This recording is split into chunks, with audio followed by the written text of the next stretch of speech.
Hi, and welcome. The purpose of this recording is to provide you with a general introduction to the Grossmont Healthcare District's Community Grants and Sponsorships Program, our policies, and our application procedures. Please note that you can locate our complete grants and sponsorships policy document. It's available for download in the Community tab at www.grossmonthealthcare.org. And there you'll find all of the program details along with instructions and application materials. So the purpose of today is just to provide you with a brief overview of the program and to welcome you if you are new to learning about the Grossmont Healthcare District. My name is Amy Abrams and I am the district's Chief Community Health Officer. So what exactly is a healthcare district? We are a special hyper-localized form of government.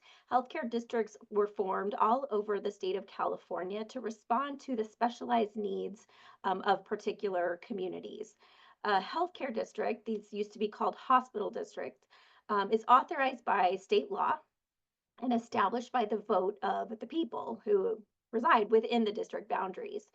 Again, we've got more than 70 around the state of California, mostly in areas that are or used to be rural. And healthcare districts provide critical health services, especially in rural areas, but throughout the state. So, about our specific healthcare district, the Grossmont Healthcare District, we're a public agency that supports health programs and services for the residents of East County. We have about 520,000 residents within our boundaries. You can see an image here of a rough image of the borders of our boundary. They're actually very specific, and you can find an interactive map of our district on our website as well. If you're looking to see if your organization or a particular site is within the district boundaries. So you can see from the image here that on the west, our borders are the San Carlos part of San Diego, La Mesa, Lemon Grove, Spring Valley. Along the south, we run pretty much along the southern border with Mexico, Tecate, the U.S. side of Tecate, out to Campo. Most of Campo is included in the district boundaries, but parts of it are, in fact, carved out. To the north, we go as far as Santee and Lakeside, Alpine, Descanso, and out to Pine Valley. So, what we do as a healthcare district is we work with the lessee of our hospital, that's Sharp Healthcare, to operate the Sharp Grossmont Hospital. The Grossmont Hospital is owned by the residents of East County. It's a public hospital, a community hospital, and Sharp is our partner in operating that hospital. So the district not only supports the hospital, but we also reinvest local tax dollars in community health programs that improve health and wellness for everyone who lives in East County. So we're a public agency funded entirely by property tax dollars.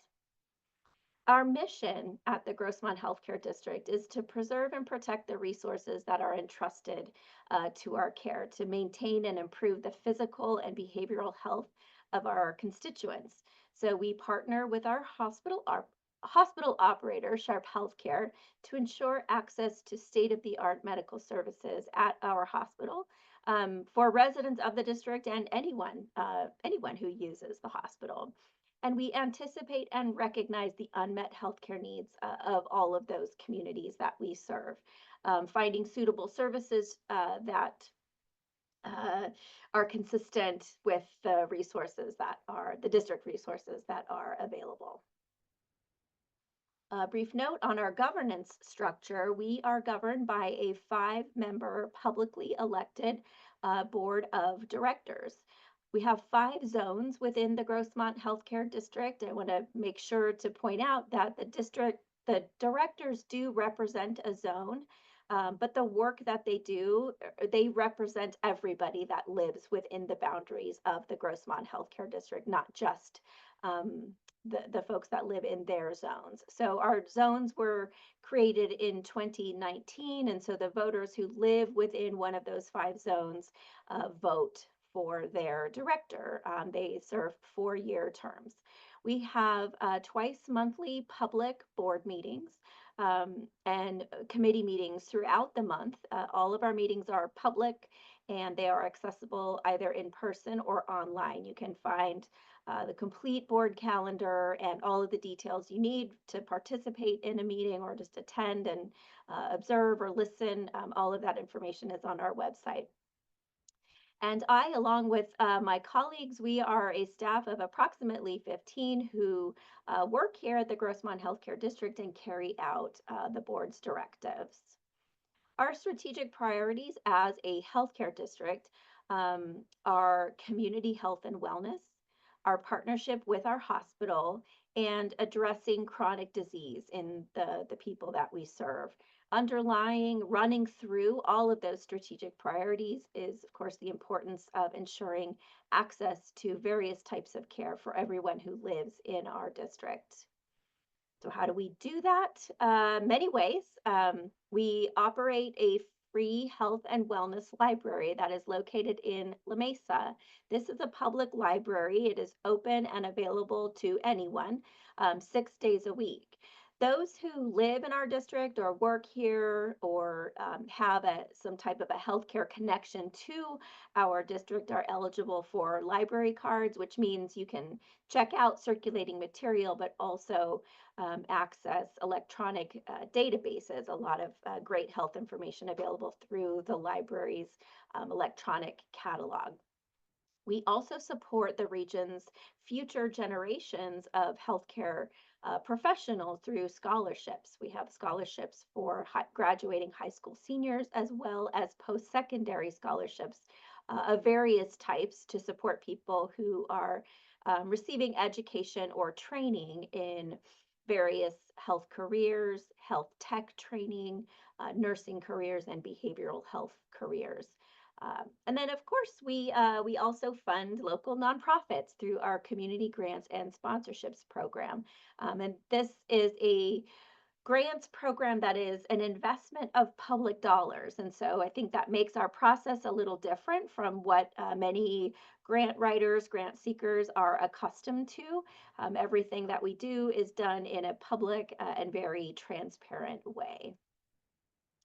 Just for a quick overview, you can see the details of the specific projects that we funded in the 24-25 fiscal year. You can, on our website, visit the grants and sponsorships page and see the names of the projects and the award amounts for each of these of our nonprofit partners. But we were proud to have awarded $1.5 million last year in grants and sponsorships. So this year, our support funds for fiscal year 25-26, which begins on July 1, we will be granting $350,000 in health career scholarships.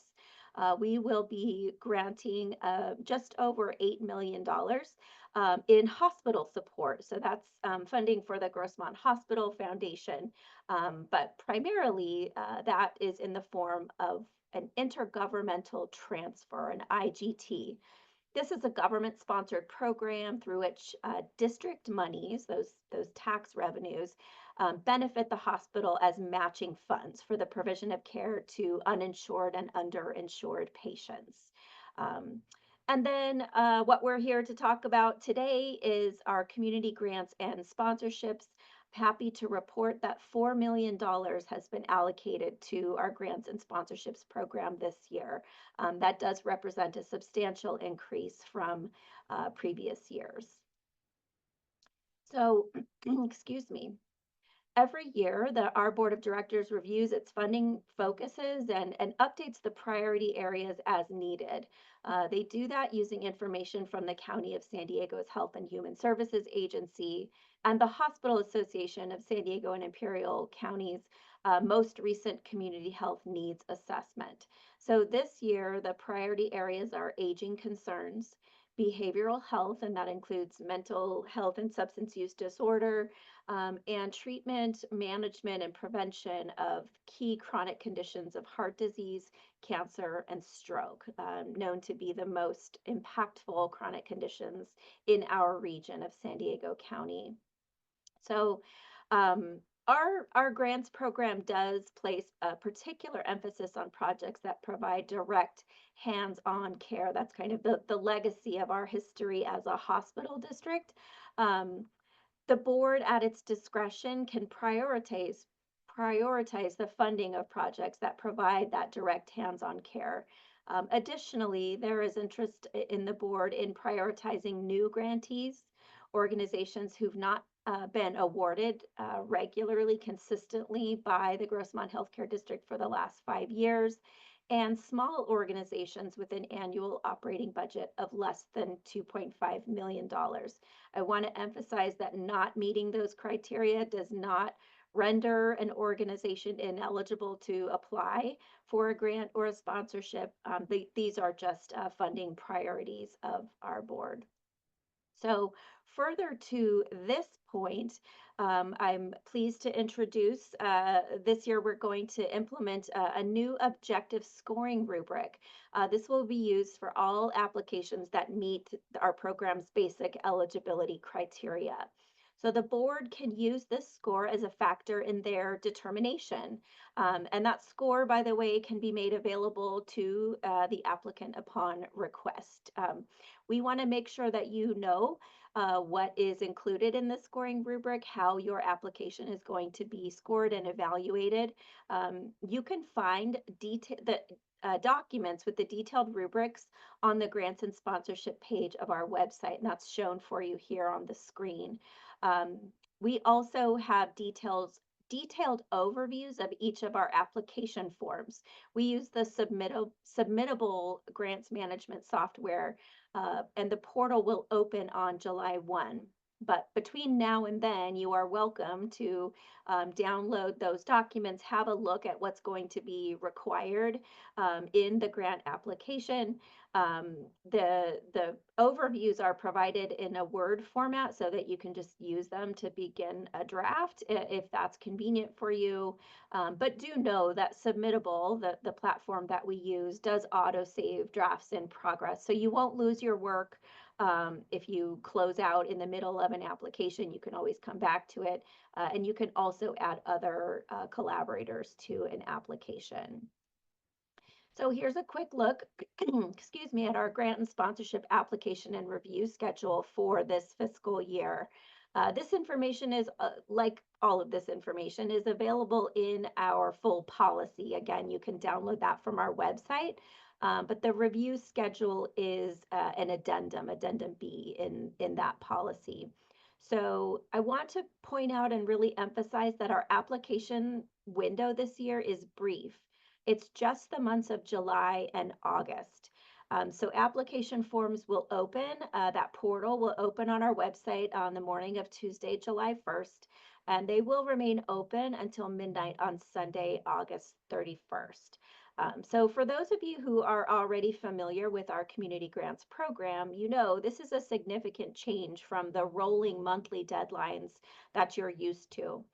So our hope is that while it shortens your application period, it does result in a more equitable process wherein all of the applications are being considered simultaneously.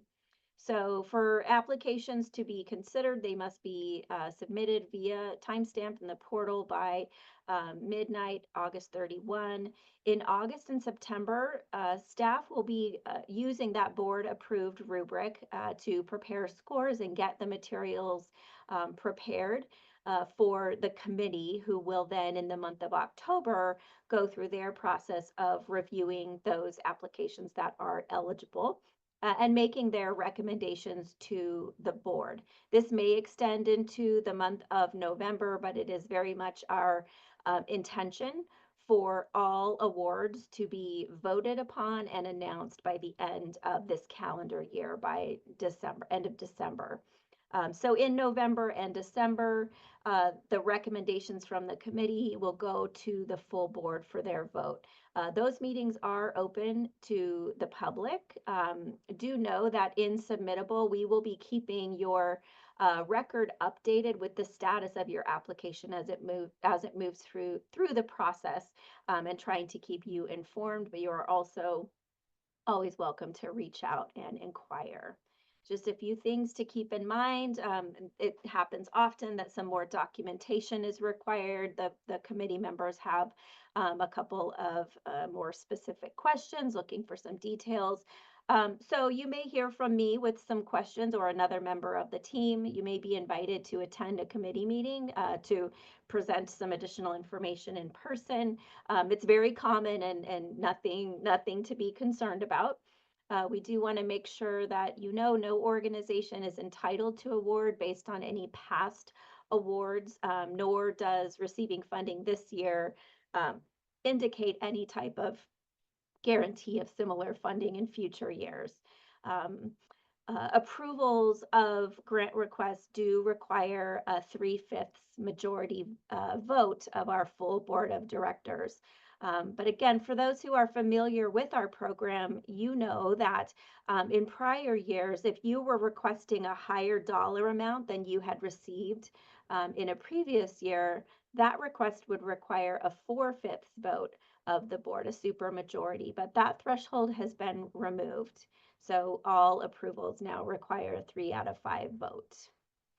So more details about all of this are available within the policy, but I want to give you a broad review of the major considerations that our board makes in reviewing a grant or sponsorship request. First and foremost, what is the project or the event's anticipated direct impact on the health and well-being of the residents here in East County? Does the request draw a clear connection or nexus between the proposed activities and the provision of beneficial health services? Are clear and measurable project goals described? As a tax funded public agency, our grant and sponsorship awards must directly benefit our district. But please know that agencies that are headquartered outside of the district, outside of East County, or whose projects would benefit residents of other areas in addition to East County residents are also eligible to apply. We just ask that you describe that in your narrative, how East County residents will be proportionately served. Um, let's see. And the last point here is uh, the commitment that the project proposal shows to addressing health disparities in underserved populations.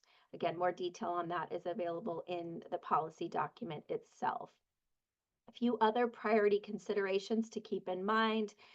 Again, projects that provide direct hands-on care and support our agency's strategic priorities are a top funding priority for our board of directors, as are projects that involve collaboration with other service providers. The board is always looking to distribute our funds across the district's very large geographic boundaries and between programs that will meet a variety of health needs. So it's also a matter of how a particular project fits in with other existing and future projects. Um, Organizations that have not received funding in the past or current grantees that haven't been awarded every year for the last 5 years consecutively will receive priority consideration, meaning a higher score using that rubric. This does not mean, however, that organizations that have received funding from the district consistently for many years should not apply. Um, and do know that organizations with smaller operating budgets do receive priority consideration as well.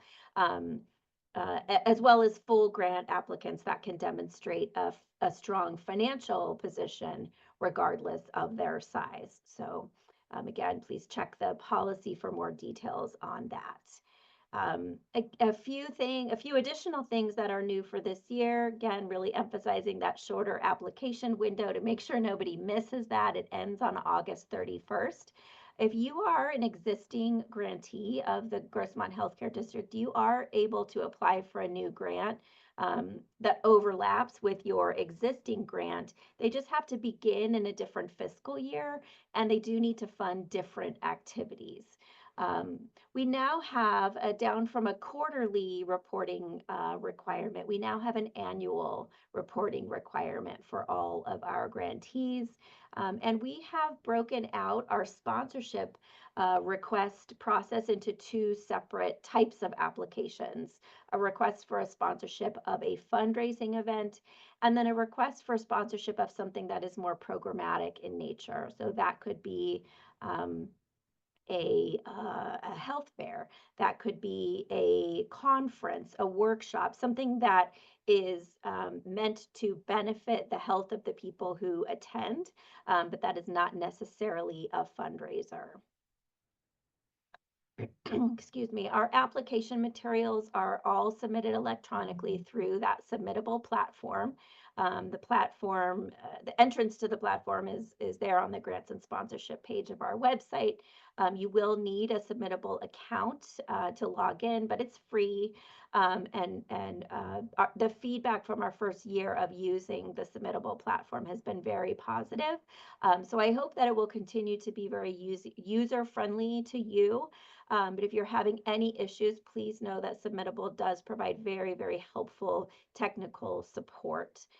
So these are the three programs, if you will: a simplified grants application for requests that are less than $25,000, a full grants application that is for organizations requesting more than $25,000, and then sponsorship applications for those two different types of sponsorships that I mentioned before: financial support for a charitable event, or financial support for a program.